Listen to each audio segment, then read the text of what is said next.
Gautam, first మీ తాతగారి photos చూద్దామా?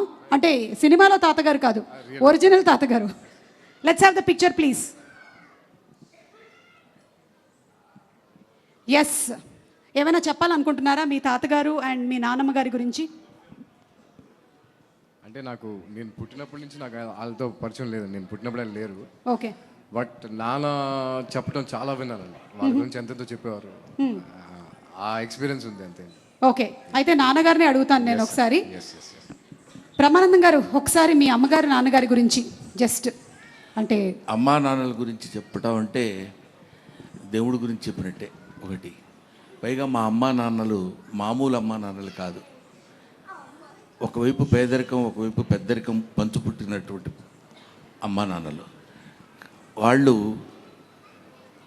నా తల్లిదండ్రులు అని చెప్పుకోవడానికి, నా జీవితాన్ని ఒక మార్గం వైపు నడిపించడానికి మా నాన్న చెప్పిన మాట ఒక్కటే ఒకటి గుర్తుంది, ఇప్పటికీ చెప్పాలనిపిస్తుంది. ఎక్కడైనా చెప్తుంటాను కూడా, నాన్న నీకంటే నేను ఎక్కువ చదువుకోలేదురా, కానీ నాకు తెలిసిన విషయం ఒకటి చెప్తాను. ఏంటంటే, ఒక మనిషి 18 రోజులు ఆహారం లేకపోతే చచ్చిపోతాడు నాన్న, కానీ 17 రోజుల వరకు don't stretch your hand to anybody. On 18th day నువ్వు ఎవరినైనా అడిగి తెచ్చుకోవచ్చు, అప్పటి వరకు అడగొద్దు, లేకపోతే ఈ 17 రోజులు చచ్చిపోతున్నట్టే ఉంటుంది నాన్న అని చెప్పాడు. స్టిల్ ఇవాళ వరకు ఎవరు నా జీవితంలో లెక్చరర్గా చేసిన దగ్గర నుంచి ఇప్పటి వరకు నేను అప్పు చేసి కానీ, అప్పు ఎప్పుడు తీరుస్తారని ఎవరిని అడగటం కానీ నాకు తెలియదు. అది మా నాన్న అమ్మ నాకు నేర్పినటువంటి ఒక అద్భుతమైన పాఠాలు. ఎన్నో పాఠాల్లో ఇదొక పాఠం. Thank you so much Brahmanandam గారు. రాజా గౌతమ్ గారి తాతగారిని అలాగే నానమ్మని చూసాము. మరి ఇప్పుడు ఒక్కసారి మనము బ్రహ్మానందం గారి మనవడిని మనవరాల్ని చూద్దామా? ఒరిజినల్, సినిమాలో కాదు. ఎక్కడ పిక్చర్ ప్లీజ్. అంటే గౌతమ్ వాళ్ళ పిల్లల తాతగారు. సార్, ఈ లైఫ్ ఎలా ఉంది సార్? మొన్ననే డిస్కస్ చేసాం మనం ఈ విషయం. వాళ్ళు చాలా మొహమాటం లేకుండా కొన్ని విషయాలు చెప్తారంట. ఏం చెప్తారు సార్? గుర్తుపెట్టుకున్నావా? బాగా గుర్తుపెట్టుకున్నాను సార్. ఇట్లాంటి బాగా గుర్తుంటాయి సుమా. అబ్బా సార్, ఒక్కసారి ఈ రోజు చిరంజీవి గారికి చెప్పకుండా లాగా ఆయనకి చెప్పుకోవడానికే సగం ఉంటాయి. దాన్ని ఏమంటారు, ఏంటో ఆయన గురించి ఏదైనా మాట్లాడటానికి 40 ఏళ్ల క్రితం భయం పడిపోయింది. అవునా? 40 ఏళ్ల క్రితం ఏం భయం పెట్టారు? భయపెట్టడం అంటే ఏంట్రా అని కాదు. ఇప్పుడు నిన్ను చూడగానే రాజీవ్ భయపడుతుంటాడు చూడు, అలాగా. అంటే నీకు ఈజీగా అర్థమైపోయింది చూసినప్పుడు. అలాగా ఆయన is such a legendary personality. First time ఆయన అక్కడ చూసినప్పుడు, వాళ్ళ ఇంటి ముందు బజుల్లా రోడ్లో ఒక 50 మంది 60 మంది పొద్దునే ఉంటారు జనం. వాళ్ళల్లో ఒకటి నేను అని అరిచిన రోజు ఉంది నాకు తెలుసు. అప్పటి నుంచి అతను ఇలా రండి పిలవండి అని చెప్పినప్పుడు వెళ్ళి పలకరించిన ఆ రోజులు అవి గుర్తుండి, ఆయన కాలు దిగి గౌక్కని వెళ్ళిపోతుంటే సార్ సార్ సార్ తాత అంటే అలవాటు అయిపోయింది. ఇప్పటికి 40 ఏళ్ళు అయింది ఆయనతో పరిచయం. అయినా అంటే పెద్ద మాటలు, అనవసరమైన మాటలు మాట్లాడకూడదు కానండి, స్టిల్ భయమే సుమా. అది ఇలా మెచ్చుకుంటున్నా కూడా ఇలా చేయి పెడదాం ఉంటే భయం.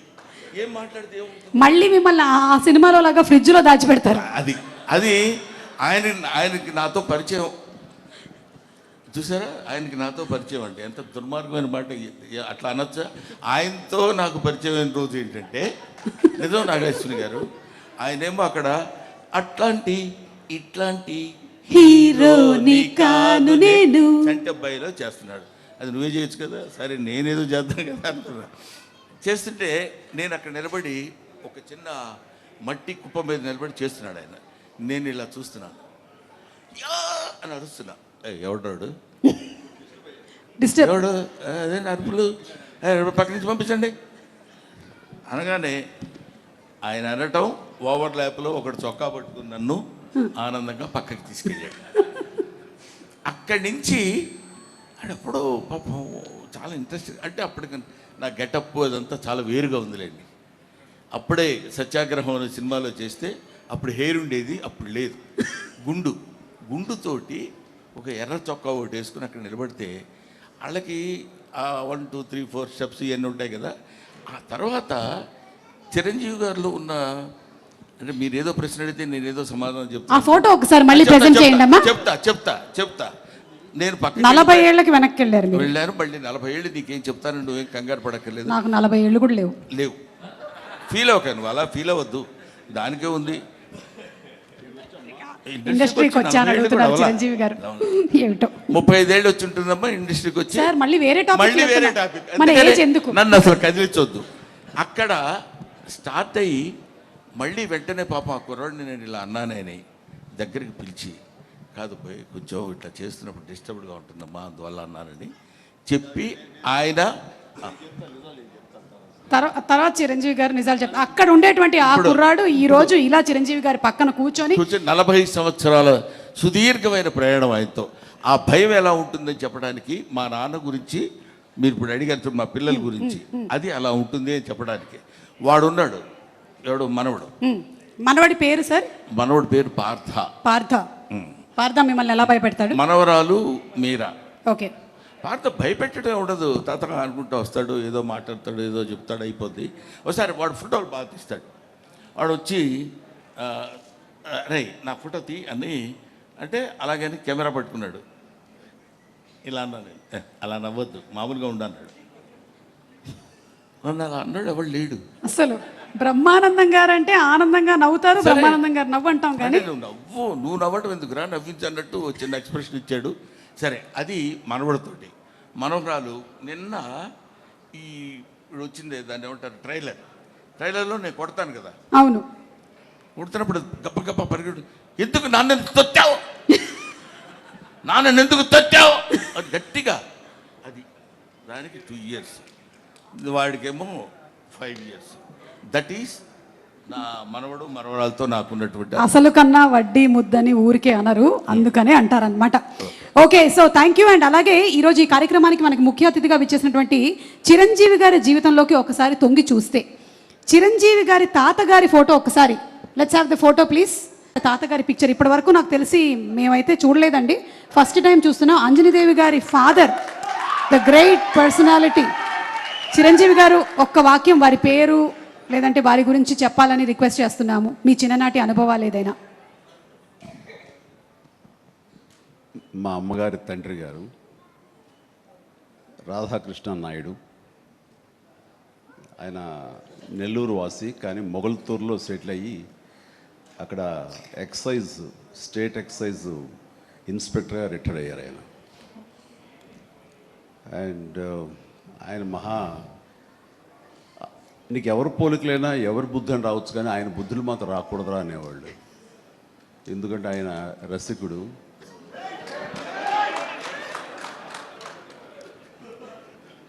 ఇద్దరు ఇంట్లో ఉండేవాళ్ళు, నాకు 2 అమ్మమ్మలు.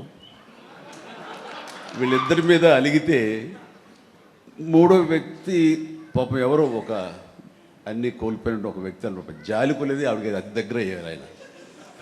అలా 3 మనకు తెలిసి 4, 5 ఉన్నాయేమో మనకు తెలియదు. అందుకని నువ్వు ఈ ఫిలిం ఇండస్ట్రీకి వెళ్తున్నావు, అవకాశాలు ఎక్కువ ఉంటాయి, జాగ్రత్త, ఆయన మాత్రం ఆదర్శంగా తీసుకోవద్దు అన్నారు. నేను తీసుకోలేదమ్మా. చిరంజీవి గారి తాతగారి గురించి తెలుసుకోవడం మాత్రమే కాదు, ఆయన చాలా దాన ధర్మాలు చేస్తారు, మంచి బుద్ధి వచ్చింది, అది ఒక్కటి కొంచెం అందిపుచ్చుకున్నాను. ఓకే, అయితే ఇప్పుడు రామ్ చరణ్ గారి తాతగారిని ఒకసారి చూద్దాము. రామ్ చరణ్ గారి తాతగారు అంటే చిరంజీవి గారి తండ్రి గారు. Photo please.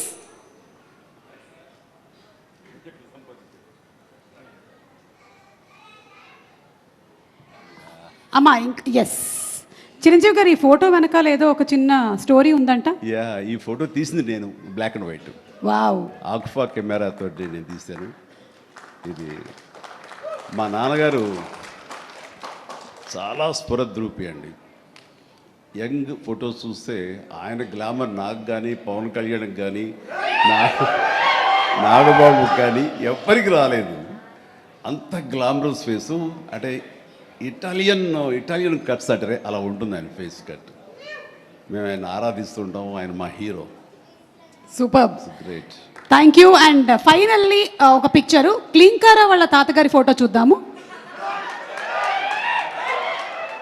Photo please. తొందరగా ఏంట్రా బాబు. అది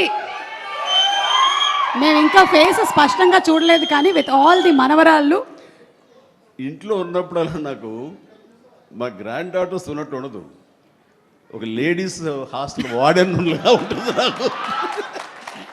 లేడీస్ హాస్టల్ వార్డెన్ లాగా చుట్టూ ఆడపిల్లలే, ఒక్క మగాడు. చరణ్ ఈసారికైనా సరే ఇంకొక అబ్బాయిని కనరా, మన లెగసీ కంటిన్యూ అవ్వాలరా అని కోరిక. తనకి అసలు ఈ ముద్దు ఈ అమ్మాయి అంటేనే మళ్ళీ ఇంకో అమ్మాయిని కంటడేమో నా భయం. Lovely kids. Thank you so much Chiranjeevi garu, thank you so much Brahmanandam garu. And yes, తాతగారుల గురించి కొన్ని beautiful information and beautiful stories, ఇమోషనల్వి షేర్ చేశారు.